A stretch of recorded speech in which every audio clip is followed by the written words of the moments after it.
বন্ধুরা, আপনাদের কাছে একটা সুন্দর রেসিপি নিয়ে চলে এসেছি। এখানে আজকের আমি বাঁধাকপি মাছের মাথা দিয়ে বানিয়ে দেখাবো কীভাবে বানাতে হয়। এখানে আমি আলু বাঁধাকপি কেটে পরিষ্কার করে ধুয়ে নুন হলুদ দিয়ে একটু হাফ সেদ্ধ করে নিচ্ছি।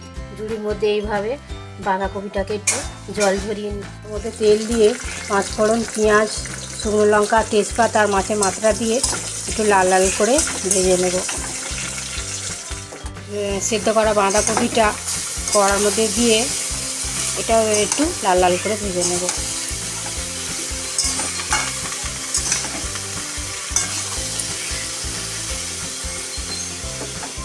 এগুলো লাল লাল করে ভেজে নিয়েছি, এক এক করে দিয়ে দিয়েছি। এখানে হলুদ গুঁড়ো ও জিরে গুঁড়ো, লঙ্কা গুঁড়ো, স্বাদ মতন লবণ আর সামান্য পরিমাণে চিনির দানা দিয়ে এবার মশলাটা কষানো হয়ে গেছে। এর মধ্যে সামান্য পরিমাণে জল দিয়ে দেবো। এটা সেদ্ধ করা, ওই জন্য সামান্য জল দিলেই হবে। এই দেখুন, বাঁধাকপির তরকারিটা রেডি হয়ে গেছে। এইভাবে একবার বানিয়ে দেখবেন, খুব সুস্বাদু, খুব ভালো খেতে হয়।